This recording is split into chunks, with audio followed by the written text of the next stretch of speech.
Hello and welcome to the Craft Beer Corner. For today's beer review, we're jumping into the final version of the Wolf's Ridge Brewing Company's Todd's Cupcakes Imperial Pastry Stout beers.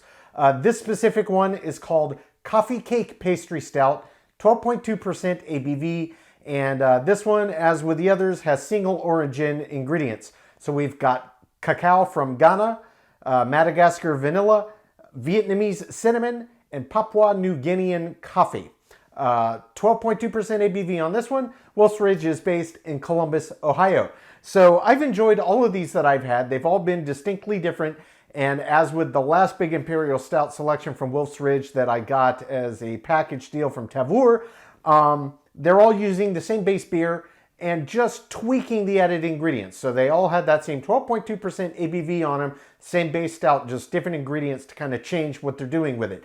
That is a cool idea. I love when brewers do that because it really lets you see a sense of A, just how big a difference a beer can be by changing additives, and C, just how differently, like adding these things and stacking on top of the same beer, difference it really does make. And just how good is that base beer. So there's a lot of things you can glean from getting to try essentially the same beer but with different additives from a bunch of different angles. And it's really cool to explore.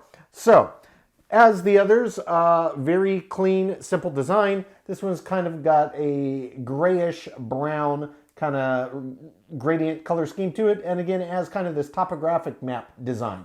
Pretty interesting, but here we go. Not much else to talk about there. So we're going to get this cracked gently. All right. And we're going to get this poured right in our old trusty stout glass. There we go. Now, I'm going to try to give this a good bit of agitation. Give it a chance to form whatever head it's going to do. I'll back that off for a minute, let it settle. All right, there we go. Visually, this is absolutely pitch black. As expected, it is a big 12.5% or nearly 12.2% ABV Imperial Stout. I can see a lot of carbonation. This one's very, very active. But as with most of the others, it did form a nice, lush, thick, creamy head. So it's got that really tight, fine, champagne-like and smaller, almost nitro-like in how tiny the effervescence it is creating. Very, very nice. So let's get right up over this for a sniff. Okay. So it could be just due to the density and thickness of this creamy head, but the aroma is not super pronounced at all. You really got to get on, breathe deeply to get a sense of it. The first thing that I got is that underlying roast from the malt bill, and there was a little suggestion of a sweetness on the nose. That could be coming from this higher ABV. Give a little agitation. Yeah, the vanilla and the cinnamon do really pop out of this one. The coffee, it might be blending a little too heavily with the underlying malt bill, but it's there a little bit. The other thing, the cacao, that's not really something that has a big aroma to it. I'm not picking anything out of this that I think smells like cacao. But the other added ingredients, yes. Best suggestion I can make, let the head settle a little bit, give a little bit of a swirl. It'll kind of open that up and start to push the aromas up, and then you get a lot more clarity. But it smells very, very nice. So we're just going to jump right in. The head is settled about what it's going to do, down about half from where it was. It's going to make a mess of my beard, but it is what it is. We're going to jump right in.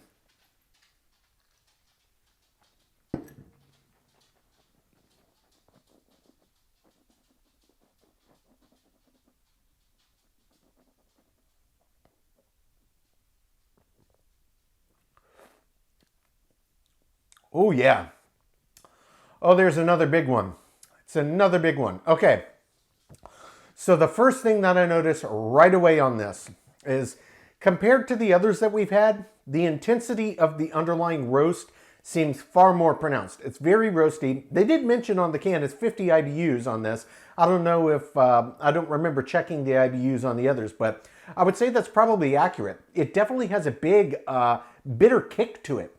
And it's coming very, very clearly from roast and earthy notes. And it's both from the malt bill, the underlying stout malt bill, and also from this Papua New Guinea coffee. I gotta say, I don't believe I've ever had coffee from Papua New Guinea, but this coffee that they sourced to put in this beer is absolutely incredible.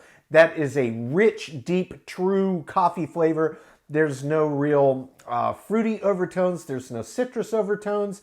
Those are not flavors that I personally go for in my coffee varieties I buy. I like the earthier ones, the earthier beans that really draw out the natural bitter sensation. It seems to pair more well with bitter sensations, especially since I take my coffees very, very dark roasted, and that's going to draw out even more bitters. I don't like that citrusy and tropical fruity kind of vibe coming out at all. I like the really rich, earthy kind, and it really, really helps draw and bind well with those natural inherent bitters. That's what I'm getting in this, and it's absolutely delicious. So, it's very deep, it's very rich, it's very roasty, it's very earthy, and it has a big kick of bitters. 50 IBUs, I believe it. To me, sensorily, I am perceiving it as even higher than that. So those that are a little more susceptible to bitters, it may seem even higher to you, but everybody's different. This is a really nice roasty, rich beer.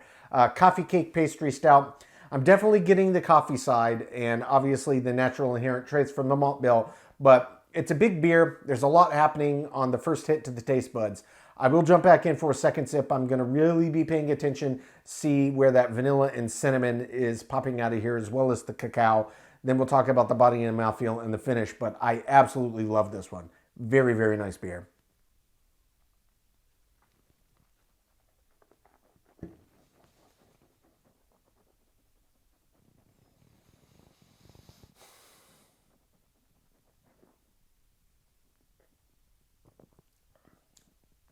The body on this is a solid medium heavy. It feels even weightier than maybe you would guess for 12.2. Mouthfeel, there is a good bit of resistance. It's maybe not quite as resistant as I expected, but it definitely, you can tell, it's a thicker beer, it's a heavier beer, it's got a lot of fermentables in there. It's also very nice. In terms of second sip intensification, I am definitely getting a re-intensity of that rich, roasty, earthy underlying malt bill and the coffee. Absolutely crystal clear, absolutely delicious. The vanilla and the cinnamon are discernible. They are much more just kind of additives. It's clear that this being a coffee cake pastry stout, they were adding the flavoring ingredients here in the Imperial Pastry Stout format, but letting the coffee be one of the drivers. That's your cup of coffee with your pastry. And really, it's this combination of cinnamon and vanilla. It's more subtle, but it's got a lot that it's got to fight against. It's fighting against this big, charry, roasty, earthy, and bitter underpinning from both the malt bill and that delicious coffee, but it is very, very nice. The cinnamon does pop out, and the vanilla does as well, and you can get it quite clearly. The cacao really gets muddled. It gets lost in the mix. With these big, bold, earthy bitters and intensity from that coffee and the malt bill itself, it's just going to bind with those. It's in that same kind of character category of flavoring agents. So I can't distinctly pick out, oh, that tastes like cacao, but I know it's in there, it's doing its job. The vanilla and the cinnamon, when you first swallow, it is quite subtle. Where it really starts to open up and shine is really after about the give or take 20 to 30 second mark. When the intensity of the bitters starts to dial back a little bit, that's when the added ingredients kind of get to blossom and open up. And it is still far more subtle than the underlying traits of the malt bill and the coffee, but it's definitely in there. And I see where they're going with this, the Coffee Cake Pastry Stout. I think that's a pretty good name. And I do believe, in my humble opinion, that they succeeded in kind of achieving that in Imperial Pastry Stout form. It does put me in the mood. Definitely got your big mug of coffee, got your coffee cake, it's dusted with cinnamon, it's got the vanilla and icing. If it's an iced version, yes, there are some.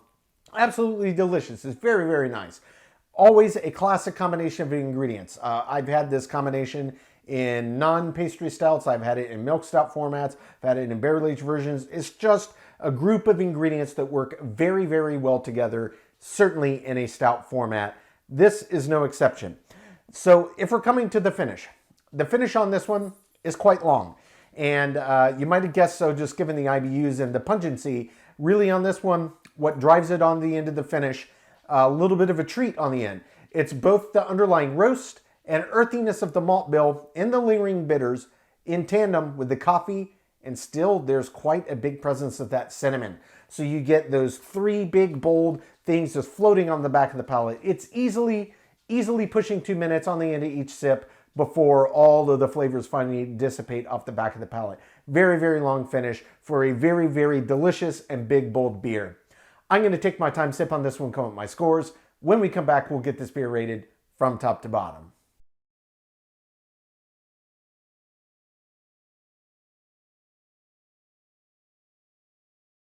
All right, now that we've gotten to enjoy this beer, we're going to get it ranked.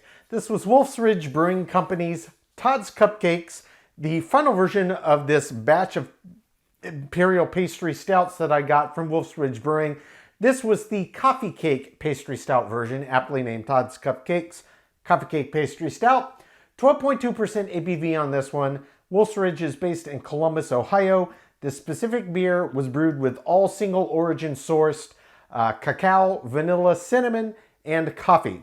So, this was a really, really great beer. I thought, for me personally, this was maybe tied for the best of the bunch that I got. There was another one that I also really, really enjoyed. But this one, I think, for people that like really bitter IPAs or really bitter forward, strong ales, big, in-your-face kind of beers, this might be the one you would gravitate towards. Because it definitely had 50 IBUs, it says on the can. To my taste buds, it was a little more intense than that, but it was really nice. So you get kind of like the hybrid, like why people really like Cascadian dark ales or black IPAs. You get the really rich, intense, roasty, earthy side from the malt bill, plus you get the bitters from the extra hops. This, it really did come from that roasty, earthy malt bill, as well as the coffee in it. So, this was another beer that did extremely well across all categories for the most part. Just two on here. It did not get a perfect score, so we will talk about those specifically. The first was the aroma. This formed a really, really nice head, like a fantastic head. It looked easily like it could have been pulled off a nitro tap. And when you get a head of foam that, you know, is an inch thick, inch and a half, inch and a quarter, it can sometimes make it difficult to be able to get the full aroma out of the beer, especially if it's not one where the bubbles are rushing up and it's not really holding the bubbles and it's popping, releasing the aromatics. When it just folds, creates a nice creamy head that just kind of sits there. It's not breaking up. There's really no aromatic to release into the air. So you kind of have to wait for it to settle a little bit and give it a little agitation, a little light swirl on the glass. And that's exactly was the case with this one. It took a bit of work, but when you did finally get the aroma out of it, it smelled very, very nice. The underlying roasty malt bill was very present. The coffee was also very present. You could still get the cinnamon and the vanilla, though they were a bit more subtle on the nose. The cacao didn't really come into play, but that's not really something that you get big aromas off of in most beers. So that was kind of the experience with the aroma. It took a bit of work, and I think if the head hadn't formed quite so lushly, you know, trade-offs in categories, it probably would have been better. As it were, I said the aroma was average. It got a 5 out of 10. The second category that did not get a perfect score was the mouthfeel. This was definitely above average in terms of resistance, but it wasn't quite as thick and resistant as I expected for a 12.2% Imperial Pastry Stout. Again, I'm really kind of nitpicking here, but it wasn't quite as top end as other beers of this style, kind of in this category and ABV range, can often come into play. So I said well above average. It did get an 8 out of 10, which leaves a perfect 10 out of 10 in all remaining 8 categories. That is taste, body, finish, head and retention, appearance, balance, feeling/intangible, and example of style. So that brings the total score on Wolf's Ridge Brewing Company's Todd's Cupcakes Coffee Cake Pastry Stout to a 93 out of 100. Well above average. These are pastry stouts. I have seen some brewers call a pastry stout and add lactose to it. This is not one of those. This is just a big kind of pastry style recipe, ingredient added to a stout, no lactose in sight. It was more bitter forward. So if you like IPAs and you also like big stouts, you definitely would enjoy this. If you don't like more bitter beers, this might be a bit much, but I still would recommend it to any big stout fan. It's a stepping stone. I didn't find it off-putting. Indeed, I love bitters though, but this I didn't think was so pungently bitter that it would be off-putting to people that really dislike bitters in beer.